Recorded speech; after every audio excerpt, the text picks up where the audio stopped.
അതിനൊക്കെ സംഭവിച്ചത്? നമസ്കാരം. ഞാൻ പത്തനംതിട്ട സ്റ്റേഷനിൽ നിന്ന് ഒരു ബോഡി എടുക്കാനുണ്ടെന്ന് പറഞ്ഞുകൊണ്ട് എന്നെ വിളിച്ചിരുന്നു.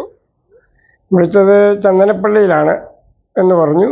ഞാൻ പറഞ്ഞു എനിക്ക് ആ റൂട്ട് അറിയാത്തതുകൊണ്ട് അവർ റോഡിൽ നിൽക്കാൻ പറഞ്ഞു. ഓമല്ലൂർ കഴിഞ്ഞ് അവിടെ നിൽക്കേ പറഞ്ഞ് ഞാനവിടെ ഇവിടുന്ന് ചെന്നു. അവർ എന്നെയും കൂട്ടിക്കൊണ്ട് പോയി അവിടെ ചെന്ന് ബോഡി കണ്ടു. ഞാൻ കണ്ടപ്പോൾ നമുക്ക് എടുക്കാതിരിക്കാനൊക്കത്തില്ല. എനിക്ക് ഏറ്റവും കൂടുതൽ പഴയ ബോഡിയാണ് അവരെന്നെ വിളിക്കാറുള്ളത്.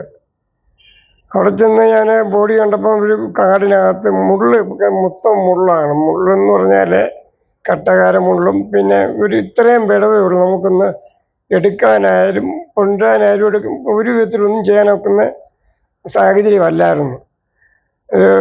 ഞാൻ PP കിറ്റ് ഞാൻ എല്ലാ സെപ്റ്റിയും ചെയ്താണ് കയറിയത്. അങ്ങോട്ട് കയറിയപ്പം PP കിറ്റ് അല്ലെങ്കിൽ മുള്ളുകൊണ്ട് എൻ്റെ തുടയൊന്ന് പോറിയായിരുന്നു. അന്നേരം അത്ര വലിയ കാര്യമാക്കിയില്ല. അത് കഴിഞ്ഞ് അവിടെ ചെന്ന് കഴിഞ്ഞ് ബോഡി പുറത്തിറക്കിയെങ്കിലേ ഇൻക്വസ്റ്റ് നടത്താൻ പറ്റത്തുള്ളായിരുന്നു. അന്നേരം അവിടെ നിന്ന് ഓരോ മുള്ളുകളും ഞാൻ കണ്ടിച്ച് മാറ്റി ഇതാണ് ഒരു പ്ലാസ്റ്റിക് കയറ്റിയിട്ട് ഇത് എടുത്ത കൂട്ടത്തിൽ എടുത്ത് പൊക്കി കൊടുത്തില്ല. ഈ ബോഡി മുള്ളിനകത്ത് വില്ല് പോലെ ഇരിക്കുകയായിരുന്നു. അതിൻ്റെയും വന്ന് കാലയിൽ അടിച്ചു. അന്നേരം നമ്മൾ വലിയ കാര്യമാക്കി എടുത്തില്ല. ഇപ്പം PP കിറ്റ് ഇവിടെ തൊട്ടും കീറിപ്പോയി, താഴെ കീറിപ്പോയി. രണ്ടാമതിൻ്റെ ഇല്ലായിരുന്നു. അത് കഴിഞ്ഞ് നേരെ ബോഡി ഇപ്പുറത്ത് കൊണ്ടുവന്നപ്പോൾ അന്നേരം അവിടെ ചെന്നപ്പോഴേ അവിടുത്തെ ഫോറൻസിക്കും ഫോട്ടോഗ്രാഫറും എല്ലാവരും പറഞ്ഞു, സോമൻ ചേട്ടാ ഇതാർക്കെങ്കിലും പണി മേടിക്കുന്നൊരു കേസ് കിട്ടാമെന്ന് പറഞ്ഞു. എല്ലാവർക്കും അറിയാം എന്തോ ഇത് ഒരു പന്തികേടുള്ള ഇതാണെന്നുള്ളത് മനസ്സിലായി. എന്നോട് മാസ്ക് വയ്ക്കണ്ടെന്ന്, ഞാൻ സാറിന് മാസ്ക് വയ്ക്കത്തില്ല, എൻ്റെ പ്രത്യേകിച്ച് മാഡം ഫോറൻസിക്കിലെയും ഫോട്ടോഗ്രാഫറും പറയും മാസ്ക് വെച്ചിട്ട് കയറിയാൽ മതി എന്നും പറഞ്ഞ് SI തന്നെ മാസ്ക് വെച്ച് ഞാൻ കയറി. ഇതെല്ലാം എടുത്ത് വെളിയിൽ കൊണ്ടുവന്ന് ഇൻക്വസ്റ്റ് നടത്തി പാക്ക് ചെയ്ത് പോയിരുന്നു. അന്നും വൈകിട്ട് വീട്ടിൽ വന്നു കഴിഞ്ഞപ്പം ചെറിയ പനി അടിച്ചു.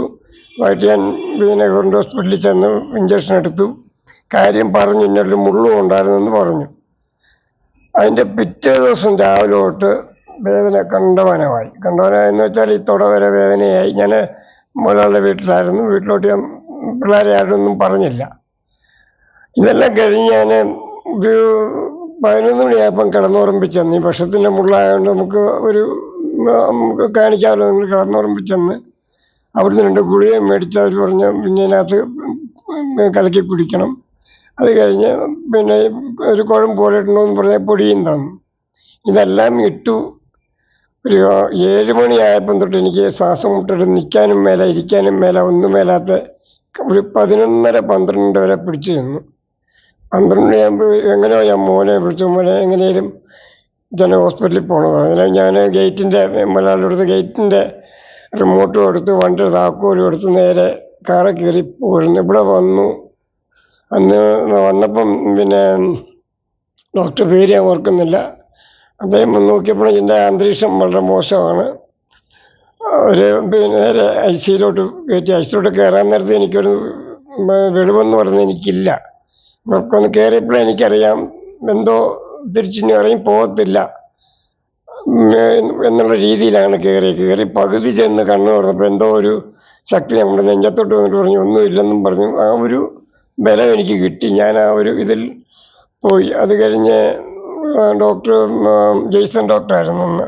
ജെയ്സൺ ഡോക്ടറാണോ? അല്ല, ഉമേഷ് ഡോക്ടറായിരുന്നു ആദ്യം. അത് കഴിഞ്ഞ് ഇതെല്ലാം കഴിഞ്ഞുടനെ 3 ദിവസം ക്രിസ്റ്റൽ മാത്സപ്പ് വെച്ച് നോക്കി, മരുന്ന് പുറത്തില്ല. അന്നേരത്തേക്ക് ഇവിടെ കയറി പഴുക്കുകയാണ്. അത് കഴിഞ്ഞ് സർജൻ പിന്നെ എന്തോ മറ്റേ ഡോക്ടർ പേരും ഡോക്ടർ അവരും 2-3 പേരുണ്ട്. 3 ഡോക്ടർമാരും നല്ല രീതി അവർ നോക്കി ഈ രീതിയിൽ എന്നെ കൊണ്ടുവന്നു.